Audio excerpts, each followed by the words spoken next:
बच्चों, ग्रामीण लोक उच्च माध्यमिक विद्यालय के YouTube चैनल पर आपका स्वागत है। हमने देखा था प्रेमचंद जी को। इससे पहले प्रेमचंद जी जो हैं, हमारे ईद का जो चैप्टर है, हमारा ईद का जो टॉपिक है, उसके लेखक हैं।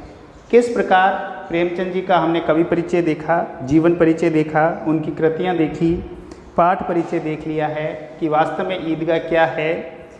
ईद के दिन इस कहानी में हामिद नाम का एक पात्र है जो मेले में अपनी इच्छा पर संयम रखने में विजय प्राप्त करता है, और साथ में रुस्तम हिंद को और चिमटे के माध्यम से प्रेमचंद ने श्रम के सौंदर्य एवं महत्व को भी उद्घाटित किया है। चित्रात्मक भाषा की दृष्टि से भी ये एक कहानी अनूठी है। ठीक है, बात कर रहे हैं ईदगाह की, बात कर रहे हैं ईदगाह। अब देखते हैं मेन जो हमारा अध्याय है ईदगाह।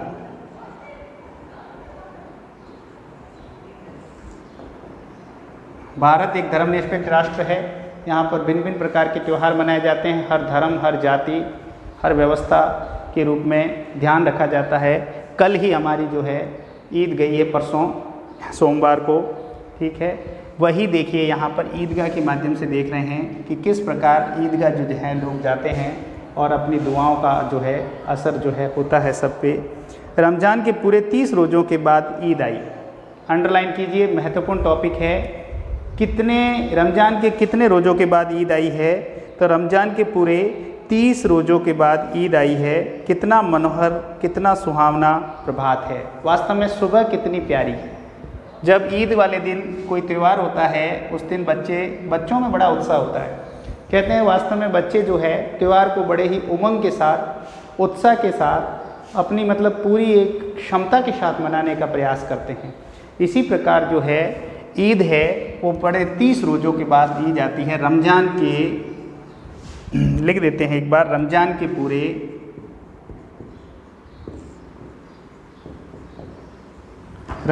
पूरे 30 रोज़ों के बाद ईद आई। पूरे 30 रोज़ों के बाद, अंडरलाइन कर लो, 30 रोज़ों के बाद जो है ईद आई है। रोज़ों का मतलब होता है उपवास से है। रोज़ों के बाद ईद आई।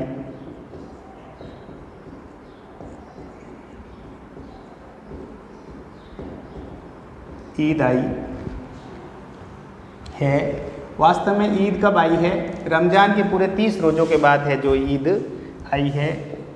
और महत्वपूर्ण टॉपिक था इसलिए लिख लिया हमने।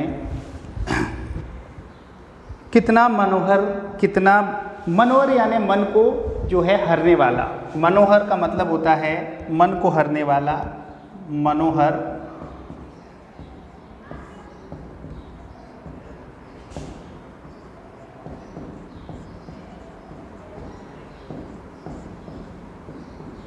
मन को हरने वाला मनोहर है। ठीक है, उसी प्रकार हम लिखते रहेंगे जो भी है। कितना सुहावना यानी प्यारा। कितना सुहावना, कितना मनोहर, मन को हरने वाला जो है प्रभात है यानी सुबह है। प्रभात का मतलब यहाँ पर है प्रातःकाल। प्रभात है, प्रभात यानी प्रातः काल का समय है। कितना मन को हरने वाला जो है प्रातःकाल का जो समय है। वास्तव में वृक्षों पर कुछ अजीब हरियाली है क्योंकि ईद आ चुकी है। खेतों में कुछ अजीब रौनक है। आसमान पर कुछ अजीब लालिमा है। आज का सूर्य देखो कितना प्यारा, कितना शीतल है, मानो संसार को ईद की बधाई दे रहा है। तो यहाँ पर लेखक कह रहा है कि वास्तव में जो है मौसम जो है त्यौहार के अनुकूल बन रहा है। त्यौहार के अनुकूल ही मौसम जो है हमसे कह रहा है कि वास्तव में आज ईद है और ईद की बधाई दे रहा हो, ईद मुबारक कह रहा हो, ऐसा जो है आभास हो रहा है। गांव में कितनी हलचल है। चारों तरफ देखो, लोग त्यौहार की उमंग में जो है आराम से इधर उधर उत्साह के साथ जो है कार्य कर रहे हैं। ईदगाह जाने की तैयारियां हो रही है। किसी के कुर्ते में बटन नहीं है। अब देखिए तैयारी हो रही है, उत्साह है, उमंग है, हलचल है। जहाँ देखो वहाँ जो लोग हैं वो तैयारी कर रहे हैं। और देखिए कितनी उमंग है। और उमंग में देखिए किसी की नए कपड़े कोई पहनता है, कोई खरीद रहा है, कोई खरीदने की तैयारी कर रहा है। वास्तव में किसी के पास नहीं है तो वो पुराने कपड़ों को ठीक कर रहा है। किसी के कुर्ते में बटन नहीं है, किसी की जेब फटी हुई है। तो देखिए कुर्ते में बटन नहीं है, पड़ोस के घर से सुई धागा लेने दौड़ा जा रहा है। और वो जो बालक है पड़ोस के घर में जा रहा है सुई धागा लेने के लिए। किसी के जूते कड़े हो गए हैं, उनमें तेल डालने के लिए तेली के घर भागा जाता है। किसी के जूते हैं वो ख़राब हो गए हैं, धूप में रख रख के ख़राब हो गए हैं, तो तेल लाकर उसको नरम बनाया जा रहा है। देखिए जल्दी जल्दी बैलों को सानी पानी दे दें, ईदगाह से लौटते लौटते दोपहर हो जाएगी। अब देखिए बड़ी उत्साह और उमंग के साथ लोग हैं वो ईदगाह जाने की तैयारी कर रहे हैं। कह रहे हैं कि जल्दी जल्दी बैलों को है अपना अपना जो घरेलू कार्य है उसको निपटा देते हैं, उसके पश्चात हम ईदगाह जाएंगे तो कहीं देर ना हो जाए, दोपहर ना हो जाए लौटते लौटते, इसलिए सारा काम पीछे न रह जाए। इसलिए लोगों में बड़ा उत्साह है, बड़ी ही उमंग है। 3 कोस का पैदल रास्ता, फिर सैकड़ों आदमियों से मिलना भेंटना। 3 कोस का पैदल रास्ता है, लगभग जो है 10 किलोमीटर का जो है 9-10 किलोमीटर का पैदल रास्ता है। दोपहर के पहले लौटना असंभव है। 3 कोस अगर पैदल चलेंगे, अंडरलाइन कर लो, 3 कोस पैदल जाना है। और यही देखिए 3 कोस का पैदल रास्ता है।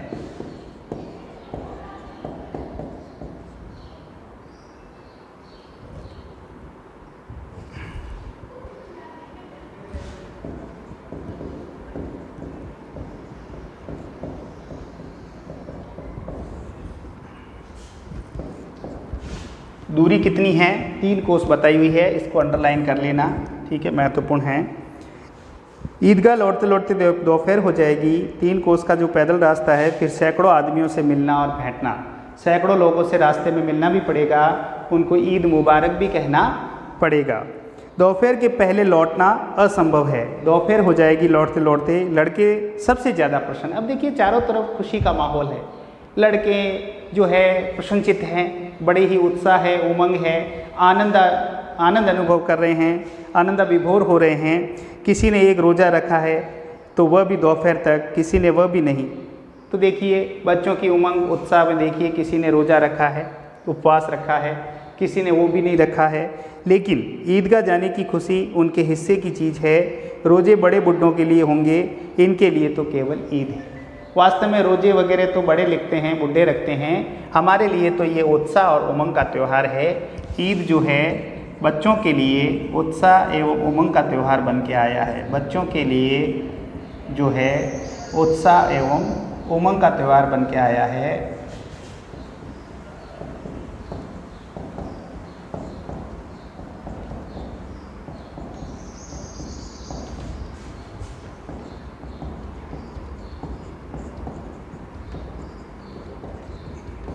तो ये जो त्यौहार है आनंद का है, उत्साह का है, उमंग का है।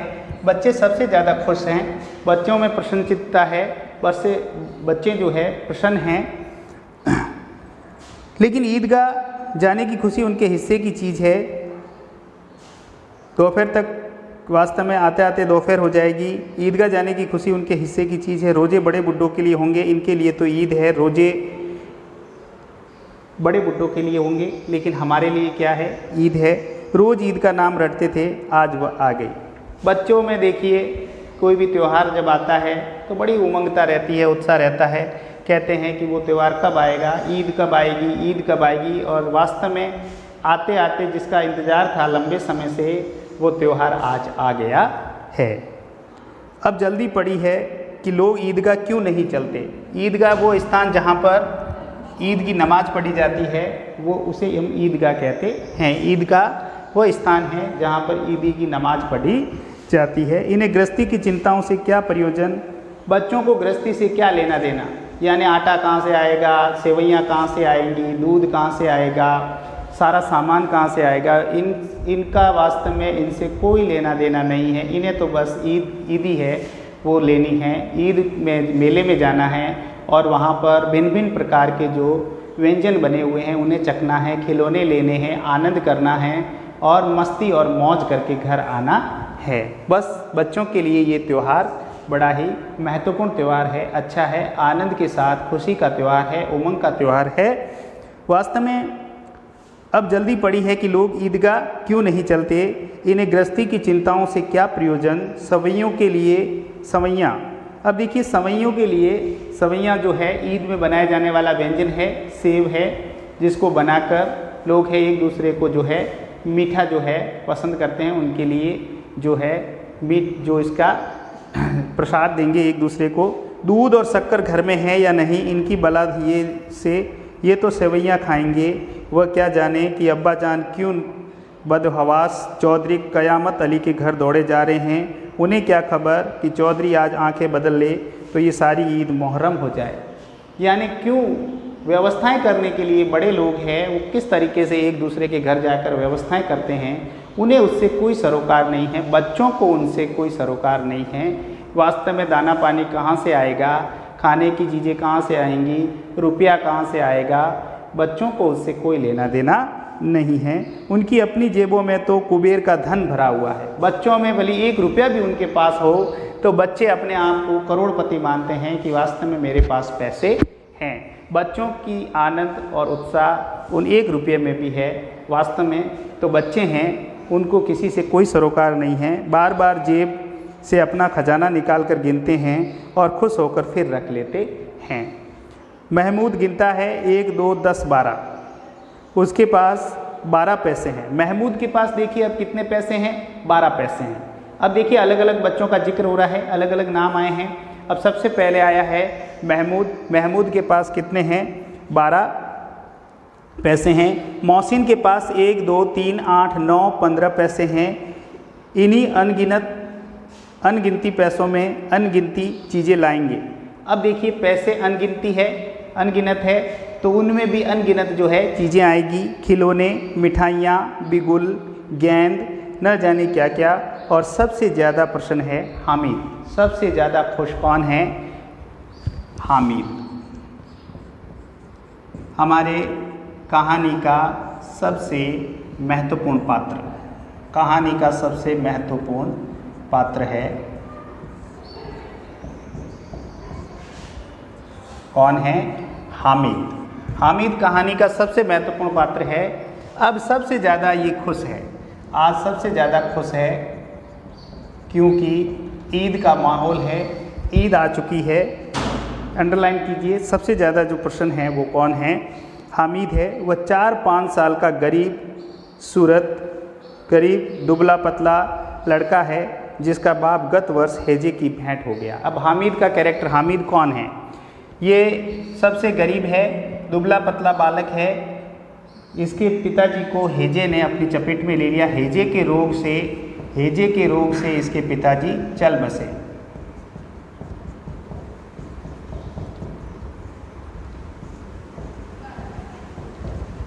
गुजर गए, अल्लाह को प्यारे हो गए। अब हैजे की भेंट चढ़ गए पिताजी, भेंट हो गया। और माँ न जाने क्यों पीली होती होती एक दिन मर गई, और माँ भी इस संसार में नहीं है। हामिद के पिता भी नहीं हैं, पिताजी भी नहीं हैं।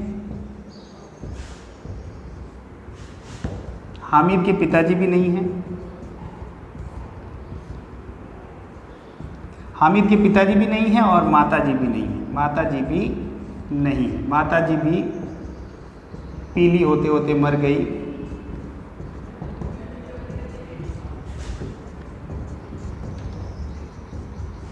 दोनों नहीं हैं। किसके पास रहता है ये देख रहे हैं। हैजे की भेंट चढ़ गए पिताजी, माँ न जाने क्यों पीली होती होती एक दिन मर गई। किसी को पता न चला क्या बीमारी है, कहती थी कौन सुनने वाला था। दिल पर जो कुछ बीतती थी वह दिल में ही सहती थी, और जब न सहा गया तो संसार से विदा हो गई। अब हामिद अपनी बुढ़ी दादी अमीना की गोद में सोता है।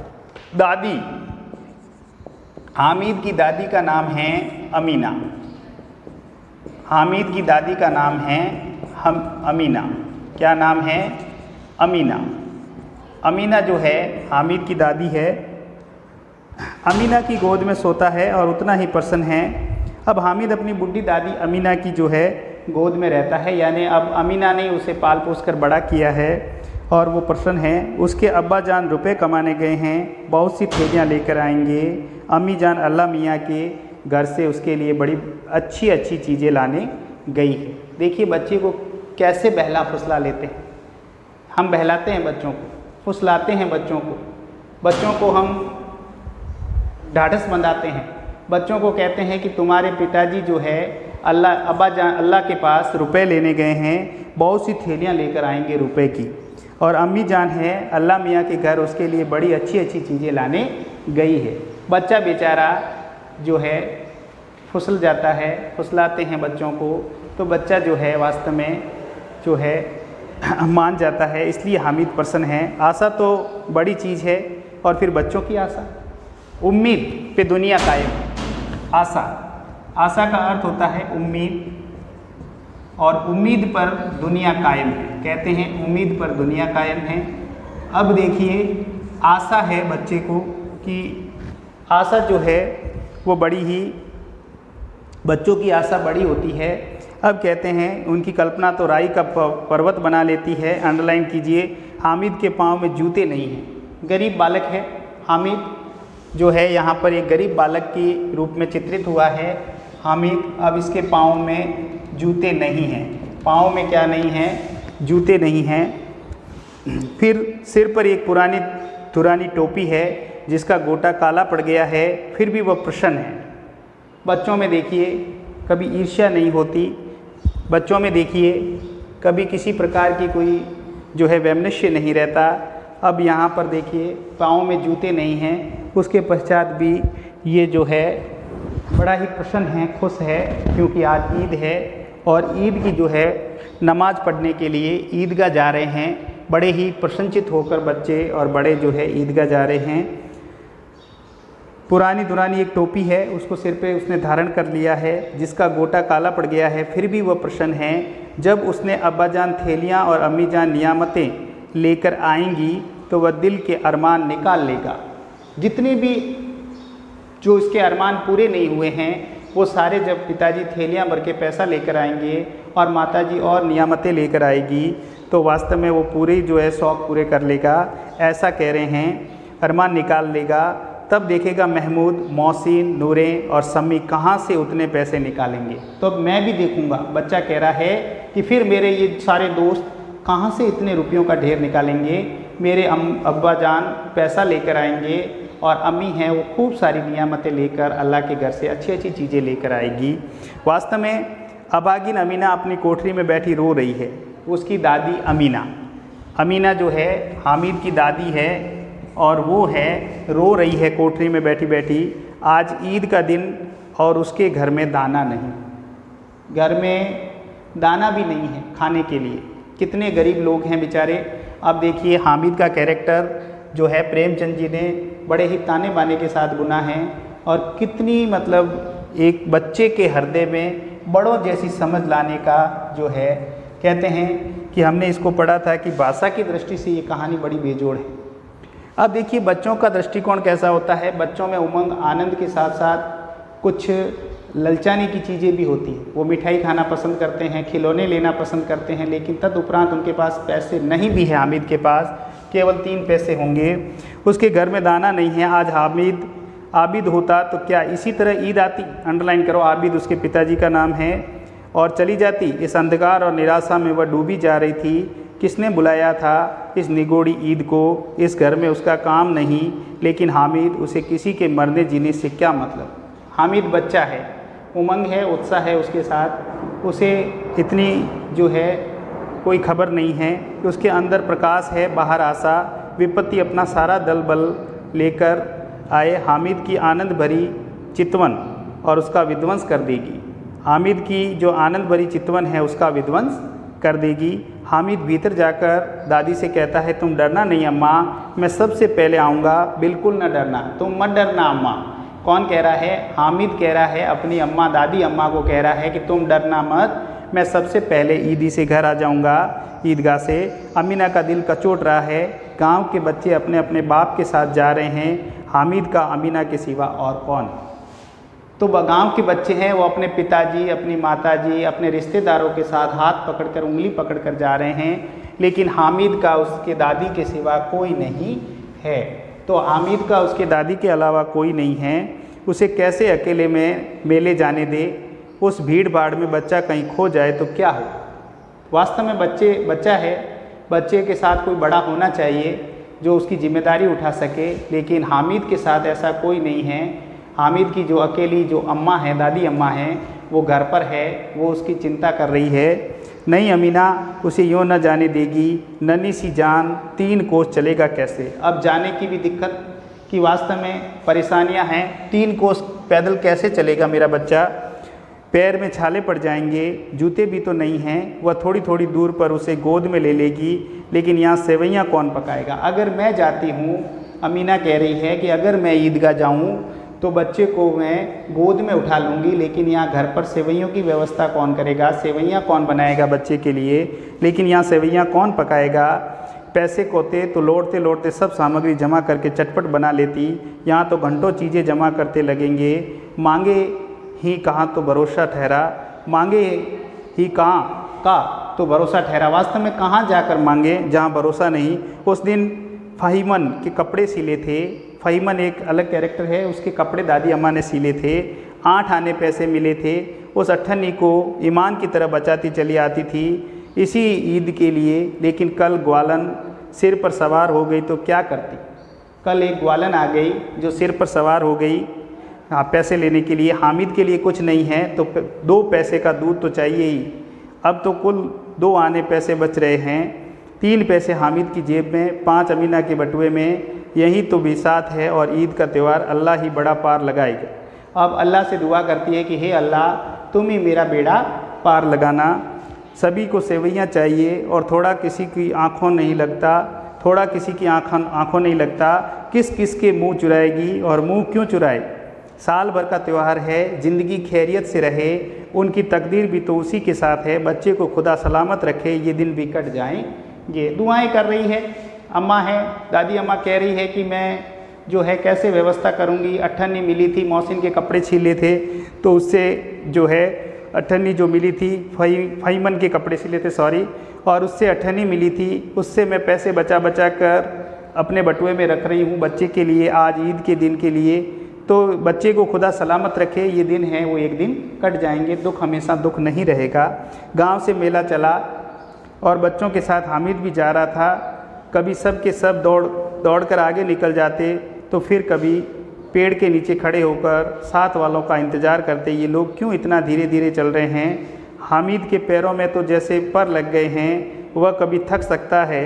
शहर का दामन आ गया, सड़क के दोनों और अमीरों के बगीचे हैं, पक्की 4 दीवारी बनी हुई। अब देखो ईदगाह जा रहे हैं, ईदगाह में बीच में रास्ते में क्या है, देखिए धीरे धीरे चल रहे हैं। कुछ लोग पैरों पर जैसे किसी के जो है पर लग गए हैं। उत्साह है, उमंग है, आनंद है, वह कभी थक सकता है। और जिसके जीवन में उत्साह उमंग और आनंद भरा हुआ हो वह कभी नहीं थक सकता।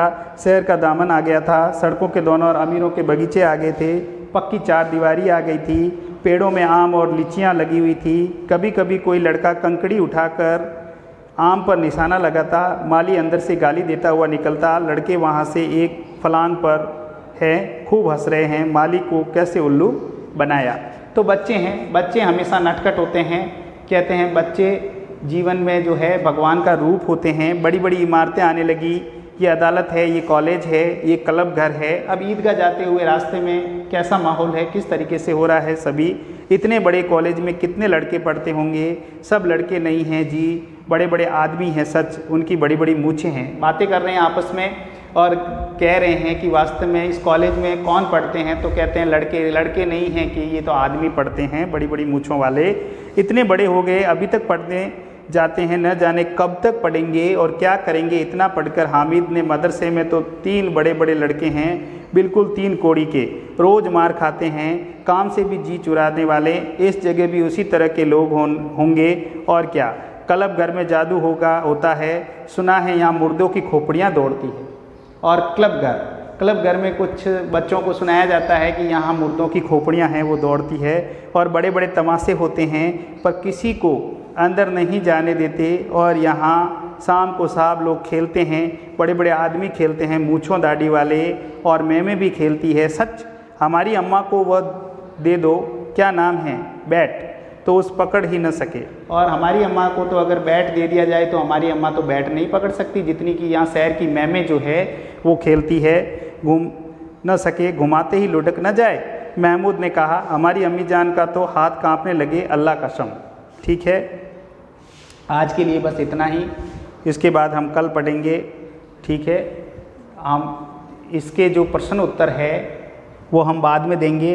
इससे पहले आप कठिन शब्दार्थ जो पीछे है वो करके मुझे पर्सनल जो है कवि परिचय मैंने पहले ही दे दिया था, कठिन शब्दार्थ लिखकर मेरे पर्सनल व्हाट्सएप पर सेंड करना।